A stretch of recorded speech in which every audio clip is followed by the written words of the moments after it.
We are not going to accept an India which is divided, hateful.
नफरतों के शोर में मोहब्बत की किलकारियां गूंज रही हैं। टूटती उम्मीदों के बीच भरोसे की कड़ियां जुड़ रही हैं। इतिहास की धारा नई दिशा में मुड़ रही है। इतिहास की धारा नई दिशा में मुड़ रही है। नमस्कार, आपके साथ मैं हूं ऋतिक सविता। स्वागत है आपका SPN 9 न्यूज के इस खास प्रोग्राम में। और ये खास प्रोग्राम डेडिकेट किया गया है राहुल गांधी के लिए। राहुल गांधी की भारत जोड़ो यात्रा के 100 दिन पूरे हो चुके हैं और इन 100 दिन में 100 तस्वीरें सामने आई हैं। उन 100 तस्वीरों को आपने भी देखा होगा कि राहुल गांधी ने भारत जोड़ो यात्रा में पूरी ताकत झोंक दी।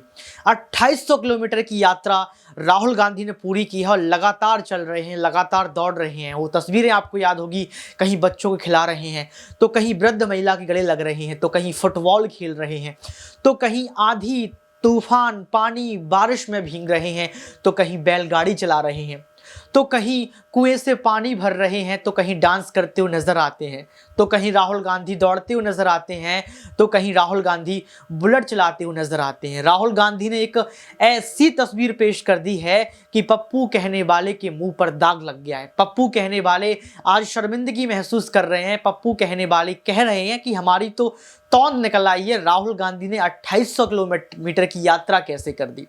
राहुल गांधी ने पूरी ताकत झोंक दी है, जमीनी स्तर के मुद्दों को उठाया है। राहुल गांधी ने भारत जोड़ो यात्रा का राजनीतिकरण नहीं होने दिया है। उन्होंने भारत जोड़ो यात्रा को सिर्फ जनता की यात्रा माना है। और आप समझ रहे होंगे कि भारत जोड़ो यात्रा में राहुल गांधी ने किस तरीके से भारतीय जनता पार्टी से सवाल पूछे। उन्होंने कहा कि 70 साल में आपने क्या कर दिया जो मैंने करके दिखाया था। उन्होंने कहा कि 8 साल में आपने 70 साल की मेहनत खराब कर दी। उन्होंने कहा कि आपने कहा था कि अच्छे दिन आने वाले हैं, अच्छे दिन आने वाले हैं। कब अच्छे दिन आए? उन्होंने कहा कि जब 400 रुपए का सिलेंडर मिलता था तब अच्छे दिन थे, या अब 1200 का सिलेंडर मिलता है तो अब अच्छे दिन है। उन्होंने कहा कि जब पेट्रोल 30, 40, 50 रुपए का मिलता था वो अच्छे दिन थे, या अब 100 के पार पेट्रोल है ये अच्छे दिन है। उन्होंने कहा राहुल गांधी ने कि महंगाई के मुद्दों पर सरकार क्यों नहीं बोलता, किसानों के मुद्दों पर सरकार क्यों नहीं बोलती।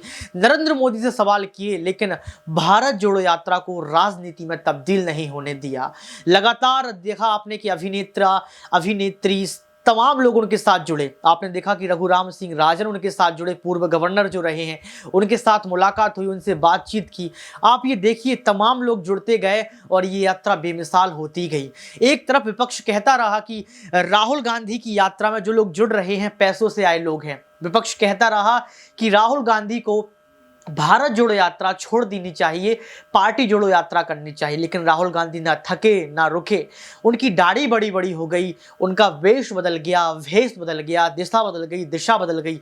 सब कुछ बदलने के बावजूद भी राहुल गांधी ने विपक्ष यानी कि भारतीय जनता पार्टी की बात नहीं सुनी और लगातार दौड़ते रहे। उनकी दाढ़ी पर सवाल खड़े किए कि राहुल गांधी माननीय प्रधानमंत्री नरेंद्र मोदी की नकल कर रहे हैं। प्रधानमंत्री नरेंद्र मोदी ने जो दाढ़ी बड़ी की थी अब राहुल गांधी उनकी कार्बन कॉपी कर रहे हैं। लेकिन राहुल गांधी ने साफ तौर पर कहा था कि दाढ़ी की राजनीति बंद कर दीजिए, मुद्दों की राजनीति कर लीजिए। लेकिन आज एक ऐसा समय आ चुका है कि यात्रा 2800 किलोमीटर पूरी हो चुकी है। राहुल गांधी की तस्वीर देखेंगे तो लग रहा है कि स्वर्ण युग आने वाला है, क्योंकि ये राहुल गांधी कह रहे हैं कि आने वाला समय कांग्रेस का होगा। मैं यहाँ पर कांग्रेस की तारीफ नहीं कर रहा हूँ, मैं यहाँ पर एक ऐसे नेता की बात कर रहा हूँ जिसने ये साबित कर दिया कि अगर देश की ज़मीन पर चलना चाहिए और देश की ज़मीन पर कोई चलता है तो मुद्दे मिलते हैं, क्योंकि आम जनता तक आम नेता नहीं पहुंच पाता है। आपने देखा होगा कि भारत देश में कितने गांव हैं, इतने गांव होने के बावजूद भी प्रधानमंत्री 8 साल हो गए हैं प्रधानमंत्री नरेंद्र मोदी के बने हुए, लेकिन आज तक कभी एक गांव नहीं गए।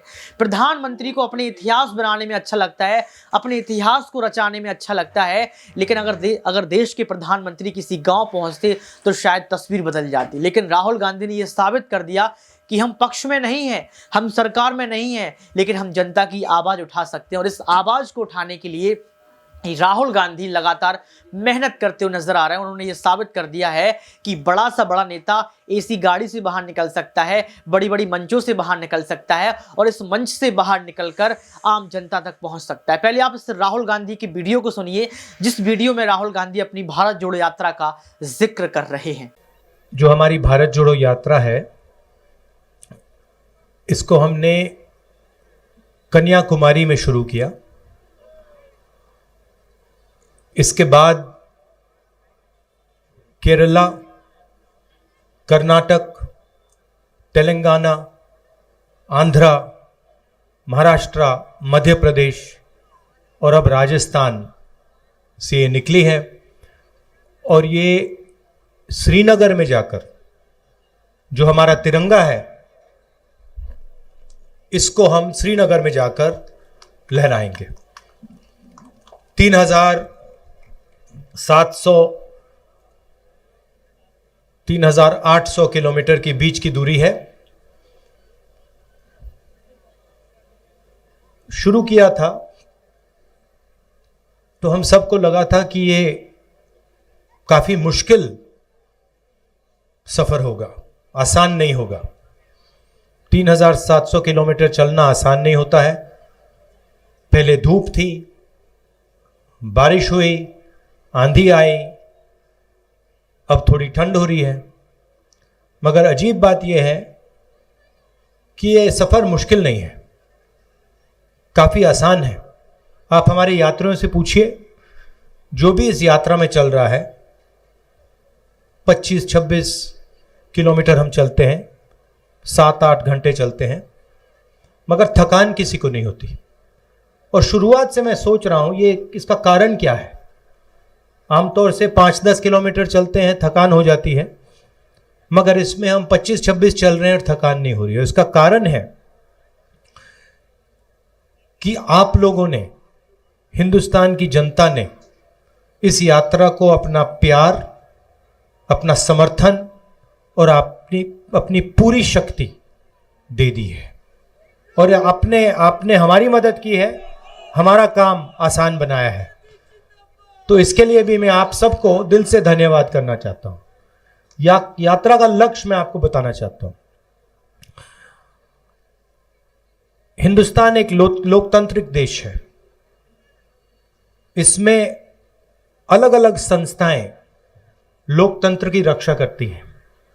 इसमें हमारे विधानसभाएं हैं, लोकसभा, राज्यसभा, जुडिशरी, जैसे भी गेहलोत जी ने कहा, मीडिया जो चौथा स्तंभ माना जाता है, इन सब का काम लोकतंत्र की रक्षा करने का होता है। मगर आज के हिंदुस्तान में बीजेपी ने, आरएसएस ने इन सब को दबा दिया है और इन सब के अंदर अपने लोगों को इन्होंने बैठा दिया है। पार्लियामेंट में हम भाषण करना चाहें, चाहे वो नोटबंदी के बारे में हो, चाहे वो जीएसटी के बारे में हो, किसान बिल के बारे में हो, चाइना जिसने हमारी जमीन ले ली उसके बारे में हो, हमारा माइक ऑफ कर दिया जाता है, हमें बोलने नहीं देते। हम चिल्लाते रहते पार्लियामेंट हाउस में, वीडियो कैमरा हमारी ओर आता ही नहीं है। स्पीकर राजस्थान के हैं, लोकसभा टीवी को उनका चेहरा बहुत अच्छा लगता है, 24 घंटा उनका चेहरा दिखाते रहते हैं। और जो हम कहते हैं वो कोई सुन नहीं पाता है। इसलिए हमने सोचा कि हमारे लिए एक ही रास्ता है, इन सड़कों पे चलकर आपसे बातचीत कर आपको जो हिंदुस्तान की सच्चाई है वो बताना। तो यह है लक्ष्य यात्रा का। अभी गेहलोत जी ने एक बात बोली और मैं उनसे सहमत हूं, मगर मैं उसमें एक चीज जोड़ना चाहता हूं। गेहलोत जी ने कहा कि जो हमारे मीडिया है वो अपना काम नहीं कर रहे हैं, जो चौथा स्तंभ का काम होता है, जिम्मेदारी होती है, उसको पूरा नहीं कर रहे।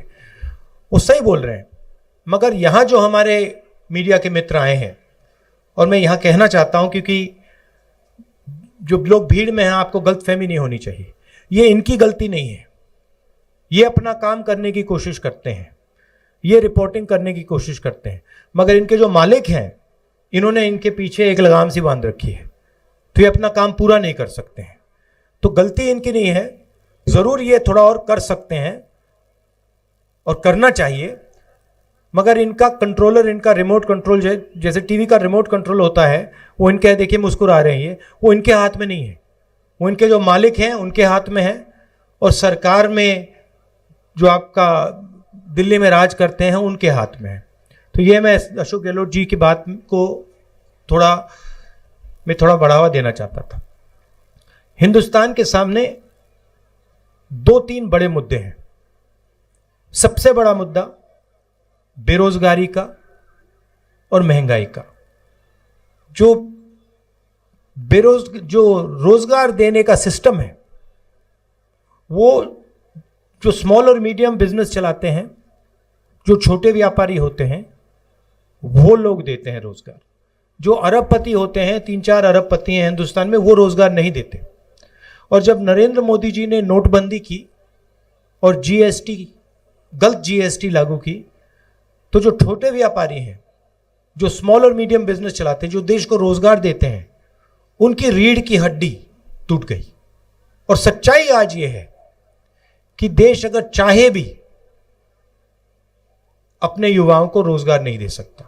तो देखा आपने इस वीडियो को देखने के बाद आपको पता लग गया होगा कि राहुल गांधी ने कितनी मेहनत की है। आपको पता लग गया होगा कि राहुल गांधी की तस्वीर कैसे बदल गई, राहुल गांधी कैसे बन गए। एक बार उन्होंने जिक्र भी किया था कि मैं पुराना राहुल गांधी नहीं हूं, मैं एक ऐसा राहुल गांधी बन चुका हूं जो जनता के लिए बात करता है, जनता के मुद्दों के लिए बात करता है। आज भारत जोड़ो यात्रा ने एक इतिहास रच दिया है और आने वाला समय अब लगता है कि कांग्रेस का है। क्यों? क्योंकि जयराम रमेश ने भी कहा है कि भारत जोड़ो यात्रा के बाद एक और यात्रा आने वाली है, एक और अभियान आने वाला है, जिसका नाम होगा हाथ से जोड़ो हाथ अभियान। आपको बता दें कि जयराम रमेश और यहां पर राहुल गांधी ने कहा है कि हम संकुल स्तर पर, उसके बाद जिला स्तर पर, उसके बाद प्रांतीय स्तर पर, उसके बाद क्षेत्रीय स्तर पर, उसके बाद राज्य स्तर पर, उसके बाद राष्ट्रीय स्तर पर लगातार रैलियां करेंगे और लगातार जनता को जोड़ने का काम करेंगे। मैं आपसे पूछना चाहता हूं, क्या राहुल गांधी सफल हुए हैं? मैं आपसे पूछना चाहता हूं कि राहुल गांधी अगर सड़क पर आए हैं तो विपक्ष को, यानी कि भारतीय जनता पार्टी को मिर्ची क्यों लगी? मैं आपसे पूछना चाहता हूं कि राहुल गांधी हिमाचल प्रदेश क्यों नहीं गए रैली के लिए? मैं आपसे पूछना चाहता हूं कि राहुल गांधी दिल्ली एमसीडी में रैली करने के लिए क्यों नहीं आए? मैं आपसे पूछना चाहता हूं कि राहुल गांधी ने चुनावों पर ध्यान क्यों नहीं दिया? क्यों?